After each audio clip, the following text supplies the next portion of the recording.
often study materials that are too hard. That is, English learners often study the hard way. And that's a problem. I'm Joseph Pulshock, PhD, aka Dr. Shock.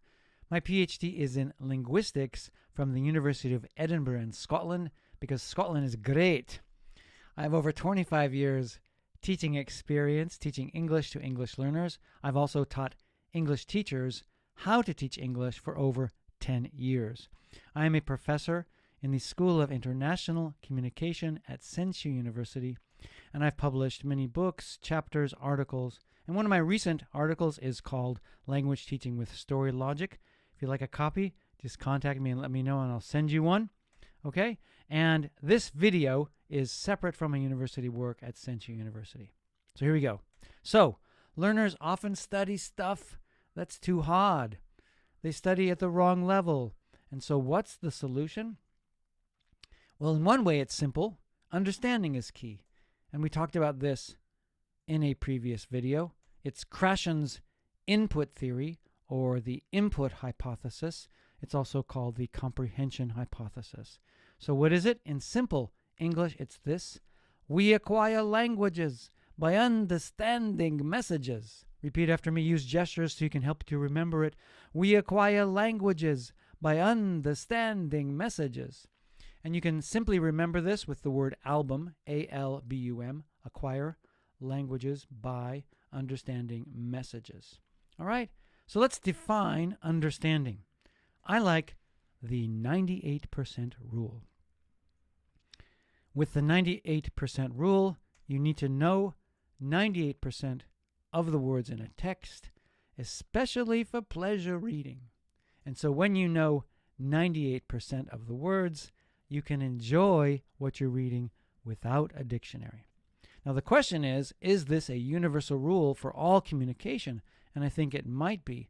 So if this is a universal rule for all communication, we could say it like this: to powerfully connect in conversation, to powerfully connect in communication, you need to know about 98% of the words people use. And this will help you to make powerful communicative connections. All right? So let's take a look at what it's like when you don't know 98%. So let's look at 70%. So here's a text where you and I know only 70% of the words. I'm going to read it as a story. Two wellies were loudering through the bands. As they loudered, they waned the beautiful colors. They gipped to the bottles of the wind in the balloons. But then everything became kype.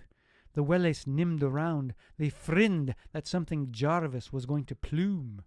Then all of a sleeden, a big black stace came out of the bants. The stace adare up and made a great bottle. For a thibe the wellies didn't move. They just adare their chund. Then one of them holt. He holt ujay and got up a nearby bloom. He was duffening only about his dowricks. So when you know 70% of the words, your word power covers 70% of the text. We call this 70% coverage. And you can see easily that this is way too difficult. And the problem is, I see many learners, English learners, study texts where they know only 70% of the words. Pretty hard, isn't it? Now let's look at 98%. So I'm going to read the story again, this time with only 2 fake words. Yes, you might have guessed that the red words are fake. So here we go. 2 men were loudering through the woods. As they loudered, they enjoyed the beautiful colors. They listened to the buttles of the wind in the trees. But then everything became quiet. The men looked around. They felt that something bad was going to happen. Then all of a sudden, a big black bear came out of the woods. The bear stood up and made a great buttle. For a second, the men didn't move. They just stood there surprised. Then one of them ran. He ran away and got up a nearby tree. He was thinking only about his safety. Now with 98% coverage, because there's only 2 unknown words in this text, you can easily guess unknown words from other words. You don't need a dictionary. Let's try. 2 men were loudering through the woods. As they loudered, they enjoyed the beautiful colors. Loudering through the woods, moving. Maybe it's walking. 2 men were walking through the woods. As they walked, they enjoyed the beautiful colors. That sounds like it makes sense, right? They listened. They listened to the buttles of the wind. So listening to a buttle means sound, right? A buttle is kind of a sound, right? They listened to the sound the sounds of the wind in the trees. And then down at the bottom, the bear stayed up and made a great sound. Oh, that makes perfect sense. So now again, with 98% coverage, you can easily guess unknown words from context. You can guess them from other words, and so you don't need a dictionary. So what should we do about this? So here's a call to action.